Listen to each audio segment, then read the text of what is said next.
اعوذ باللہ من الشیطان الرجیم بسم اللہ الرحمن الرحیم یا ایہا الذین آمنوا باللہ ورسولہ والکتاب الذی نزل علی رسولہ والکتاب الذی انزل من قبل صدق اللہ العظیم۔ اے لوگو جو ایمان لائے ہو، ایمان لاؤ اللہ پر اور اس کے رسول پر اور اس کتاب پر جو اللہ نے اپنے رسول پر نازل کی ہے، اور ہر اس کتاب پر جو اس سے پہلے وہ نازل کر چکا ہے۔ سچ کہا اللہ نے۔ عزیز ساتھیو، ماؤ بہنوں، السلام علیکم رحمۃ اللہ وبرکاتہ۔ آج چوتھی تراویح میں حافظ صاحب، ہمارے امام صاحب سورہ نساء کی اور سورہ مائدہ کی تلاوت فرمائیں گے، تو انشاءاللہ اس کا مختصر خلاصہ میں آپ کے سامنے رکھنے کی کوشش کروں گا۔ سورہ نساء کی 91ویں آیت میں اللہ تعالیٰ فرماتا ہے، کسی ایمان والے کا یہ کام نہیں ہے کہ دوسرے ایمان والے کو قتل کرے۔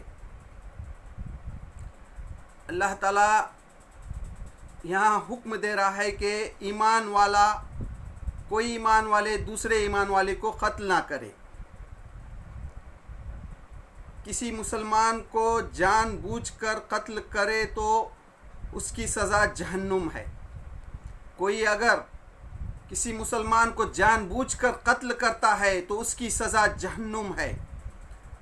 اللہ کی لعنت اور غضب اور اس کے لیے سخت عذاب ہے۔ مسلمانوں میں سے وہ لوگ جو کسی مجبوری کے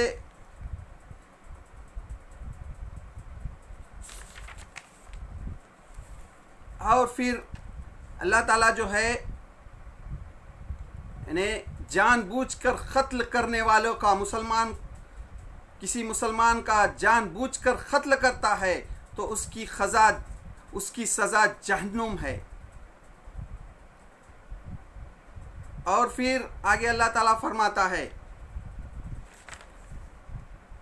مسلمانوں میں سے جو سورہ نساء کو پہلے سمجھ لیجئے کہ یہ جو ہے مدنی سورت ہے۔ یہ مدینے میں جب اللہ کے رسول صلی اللہ علیہ وسلم مکے سے ہجرت کر کے مدینہ آئے تھے، جنگ بدر کا واقعہ ہو گیا تھا، جنگ احد بھی پیش آیا تھا۔ جنگ احد میں پہلے مسلمانوں کو جو جیت ہوئی، پھر بعد میں وہ جیت ہار میں تبدیل ہو گئی۔ تو اس وقت جو ہے مدینہ میں جو یہودی تھے، یہودی جو ہے چاروں طرف مدینہ کے چاروں طرف تھے۔ اللہ کے رسول صلی اللہ علیہ وسلم نے سب سے پہلے مدینہ میں آ کر ان سے معاہدے کیے کہ تم جو ہے وہاں 3 قبیلے تھے یہودیوں کے، تو ان سے الگ الگ معاہدے کیے۔ تم اگر مدینہ پہ کوئی حملہ کرتا ہے تو تم غیر جانبدار رہو گے، یا کسی قبیلے سے یہ معاہدہ تھا کہ اگر مدینہ پہ کسی نے حملہ کیا تو تم مدینہ والوں کا ساتھ دیں گے۔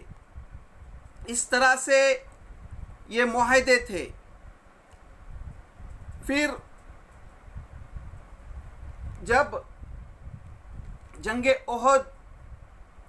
بدر کا واقعہ ہوا تو یہ یہودی جو ہے اپنے معاہدے سے پھر رہے تھے، معاہدے کی خلاف ورزی کر رہے تھے۔ پھر جنگ احد کے واقعے کے بعد بھی ان کا یہی رویہ رہا اس طرح سے اللہ تعالیٰ جو ہے اس سورہ نساء میں جو ہے یہودیوں کے بارے میں احکام نازل کرتا ہے، اور اس میں جو ہے خاص کر کے جنگ احد میں جو 70 صحابہ جو شہید ہو گئے تھے، تو ان کے بچے بچیاں جو یتیم ہو گئے تھے، تو ان کے بارے میں بھی احکام نازل کرتا ہے۔ اس صورت میں زیادہ تر شریعت کے قانون ہیں کہ نکاح کے قانون اور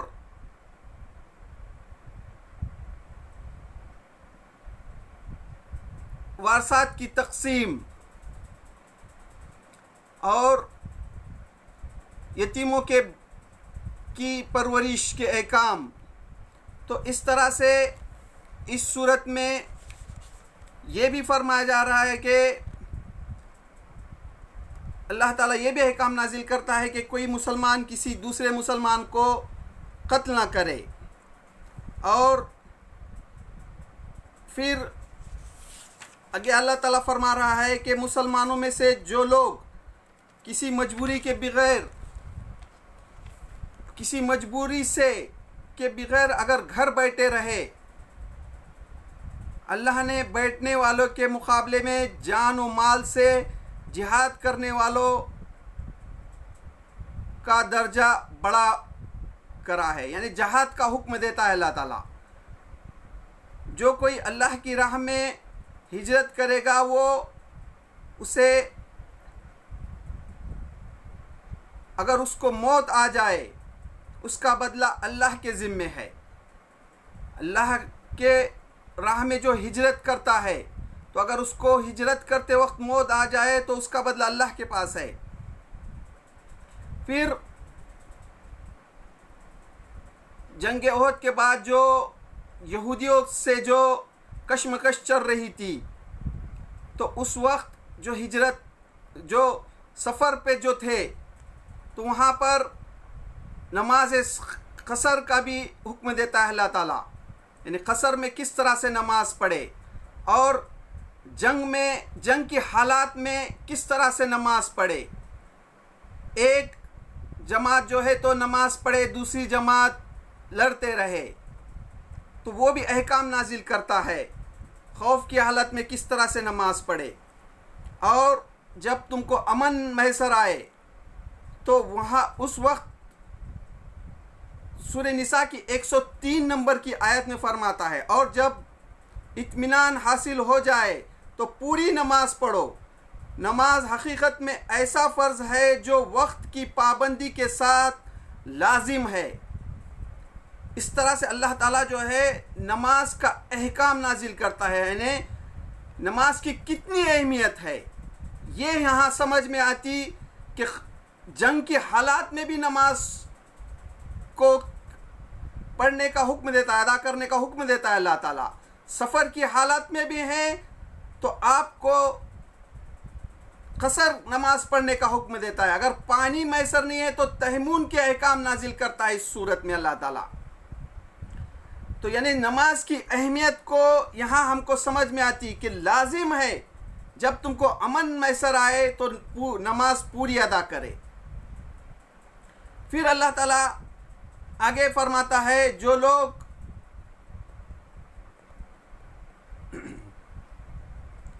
خیانت کرتے ہیں، خیانت کرنے والے آدمی اللہ کو پسند نہیں، خیانت کرنے والا آدمی اللہ کو پسند نہیں۔ اللہ کے یہاں بس شرک ہی کی معافی نہیں ہے، اس کے سوا اور سب کچھ معاف ہو سکتا ہے۔ اللہ تعالیٰ شرک کو کبھی معاف نہیں کرتا، اس کے علاوہ ہر گناہ کو اللہ کے اختیار میں ہے، چاہے وہ معاف کرے چاہے سزا دے، لیکن شرک کو کبھی معاف نہیں کرتا۔ 116 نمبر کی آیت میں فرماتا ہے اور 119 نمبر کی آیت میں فرماتا ہے، شیطان نے اللہ سے کہا تھا کہ میں تیرے بندوں کو بہکاؤں گا۔ شیطان نے جو ہے تو اللہ سے کہا تھا کہ میں تیرے بندوں کو بہکاؤں گا۔ پھر اللہ تعالیٰ پھر آگے فرماتا ہے جو لوگ شیطان کے بہکاوے میں آئیں گے ان کا ٹھکانہ جہنم ہے۔ شیطان کے بہکاوے میں جو بھی آئیں گے ان کا ٹھکانہ جہنم ہے.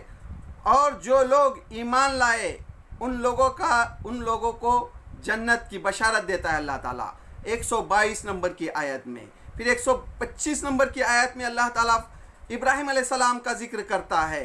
ابراہیم علیہ السلام کو اللہ نے اپنا دوست بنایا تھا. اللہ تعالیٰ نے جو ہے اپنا دوست بنانے کا ذکر جو ہے 125 نمبر کی آیت میں کرتا ہے کہ ابراہیم علیہ السلام کو اللہ تعالیٰ نے اپنا دوست بنایا تھا. پھر اس کے آگے اللہ تعالیٰ فرماتا ہے یتیموں کے ساتھ انصاف کرو. 127 نمبر کی آیت میں کہتا ہے اللہ تعالیٰ یتیموں کے ساتھ جو ہے تو انصاف کرو. اور پھر آگے اللہ تعالیٰ فرماتا ہے تمہارے بیویوں کے بیچ جو ہے تو پورا انصاف کرو. پھر آگے اللہ تعالیٰ نے اب تم جو ایک سے زیادہ اگر بیوی رکھتے ہیں تو ان کے ساتھ انصاف کرو. پھر آگے اللہ تعالیٰ فرماتا ہے اے لوگوں جو ایمان لائے ہو انصاف کے علم بردار بنو, انصاف کرو اور اللہ کے لیے گواہ بنو. اے لوگوں جو ایمان لائے ہو ایمان لاؤ اللہ پر اور اس کے رسول پر. جو میں نے ابھی آیت تلاوت فرمائی اس میں اللہ تعالیٰ کہہ رہا ہے ایمان والوں سے اے لوگوں جو ایمان لائے ہو ایمان لاؤ اللہ پر اور اس کے رسول پر اور اس کی کتاب پر جو اللہ نے اپنے رسول پر نازل کی ہے اور ہر اس کتاب پر جو اس سے پہلے وہ نازل کر چکا ہے. یعنی اس سورت کی سورہ نساء کی جو ہے 126 نمبر کی آیت ہے یہ. اس میں اللہ تعالیٰ ایمان والوں کو ایمان لانے کی دعوت دے رہا ہے. یعنی مومن بنو, سچے مومن بنو. پھر اس کے آگے اللہ تعالیٰ فرماتا ہے اپنے نبی سے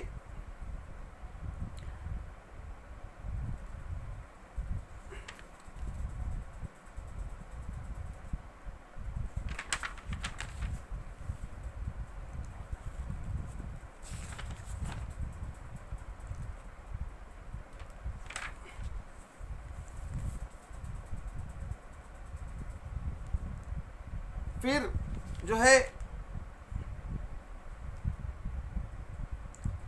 140 نمبر کی آیت میں اللہ کی آیتوں کے خلاف کفر جہاں بکا جا رہا ہے اور مذاق اڑایا جا رہا ہے, اللہ کی آیتوں کے خلاف جو کفر بکا جا رہا ہے, جہاں مذاق اڑایا جا رہا ہے وہاں نہ بیٹھو. جہاں اللہ کی آیتوں کا مذاق اڑایا جاتا ہے, کفر بکا جاتا ہے, اس محفل سے اٹھ جاؤ, وہاں مت بیٹھو. منافقوں کا ذکر کرتا ہے یہاں پہ اللہ تعالیٰ, کیونکہ اس وقت جو ہے مدینہ میں منافق بھی لوگ تھے جو اللہ کے رسول صلی اللہ علیہ وسلم کی مجلس میں آتے کہتے کہ ہم مسلمان ہیں, لیکن وہاں سے الگ ہو کر وہ جو ہے مذاق اڑاتے تھے. تو یہ منافقوں کا ذکر بھی اس میں اللہ تعالیٰ یہاں منافقوں کا ذکر بھی کرتا ہے, منافقوں کے احکام بھی نازل کرتا ہے. منافق کا ذکر منافقوں کی نماز کا بھی ذکر کرتا ہے. وہ نماز بھی پڑھتے تھے تو کس طرح سے نماز پڑھتے تھے. مدینہ کے منافق جو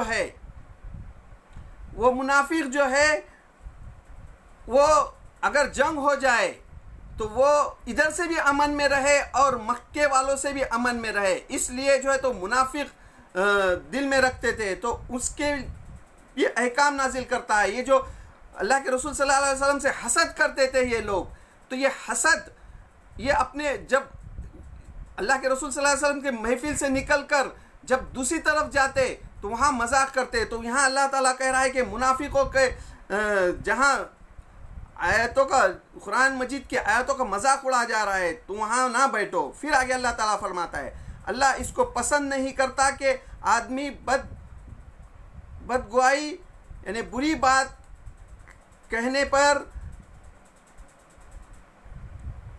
زبان کھولے. اگر تم پر ظلم ہوا ہے تو حالانکہ تمہیں حق ہے کہ برائی بدلہ لے لیکن تم کھلے اور چھپے میں بھی بھلائی ہی کے لیے جاؤ. یعنی کوئی اگر تم سے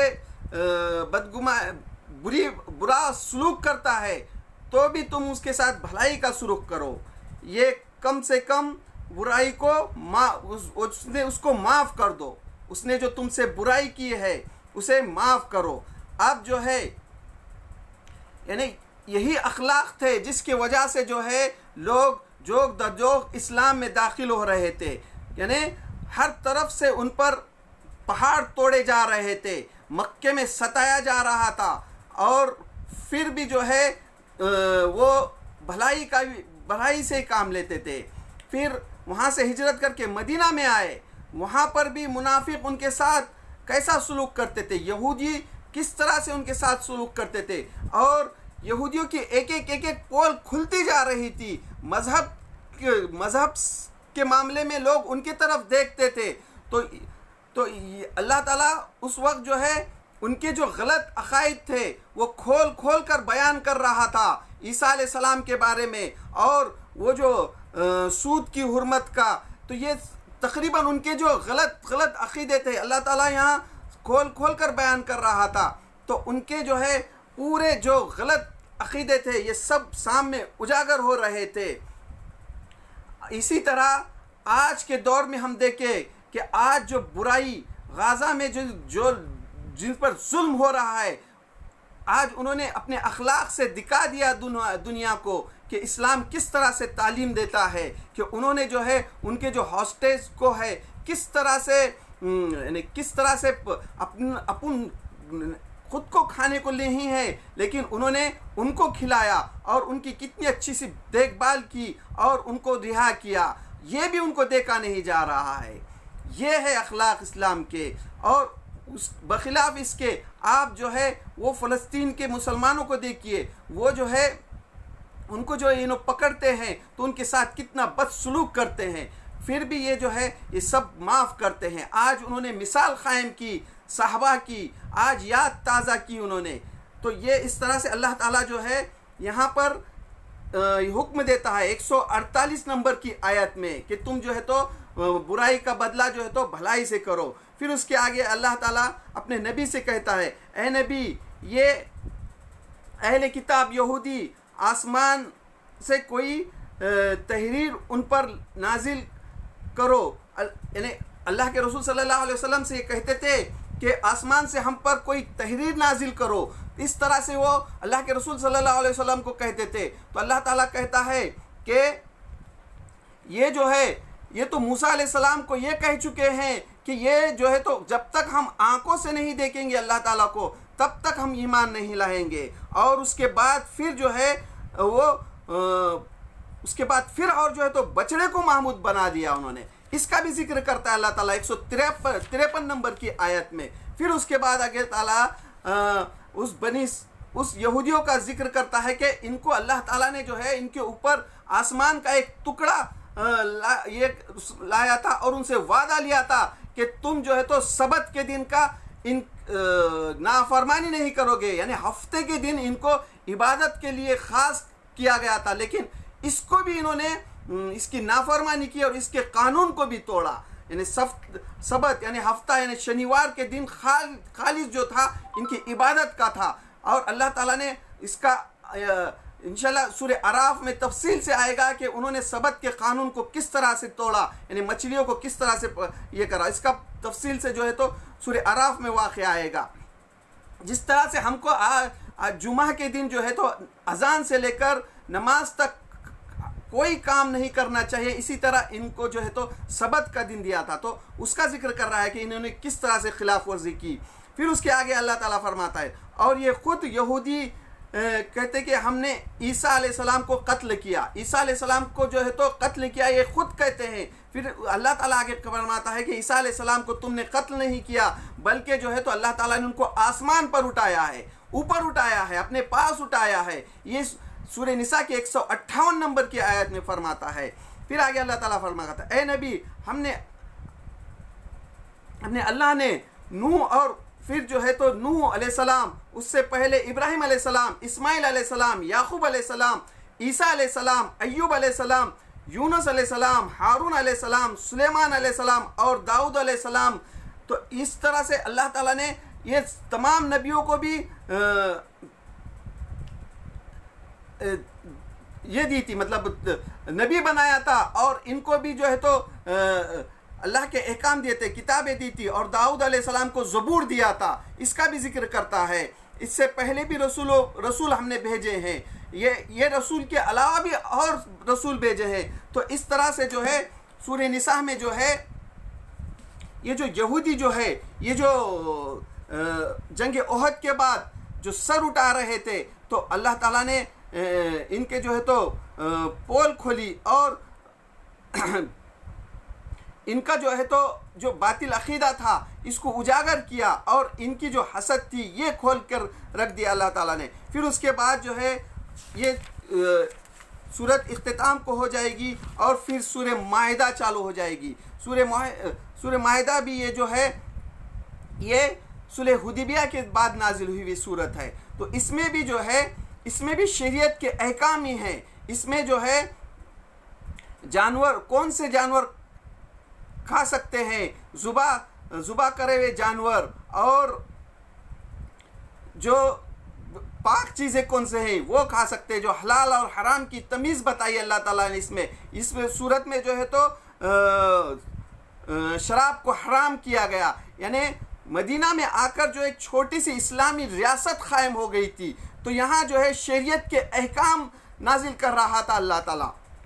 تو سورہ مائدہ میں بھی شریعت کے احکام بھی آئیں گے. تو انشاءاللہ ہم 5ویں جو تراویح ہے اس میں جو ہے سورہ مائدہ کے احکام کون سے ہیں وہ لائیں گے. تو اللہ سے دعا، اللہ ہم جو تراویح میں جو تلاوت کی جا رہی ہے اس کو ہم سمجھنے کی کوشش کر رہے ہیں. اللہ یہ تیری کتاب جو ہے عربی زبان ہے اور ہم اس زبان سے ناواقف ہے اللہ. یہ ہماری چھوٹی سی کوشش ہے اللہ.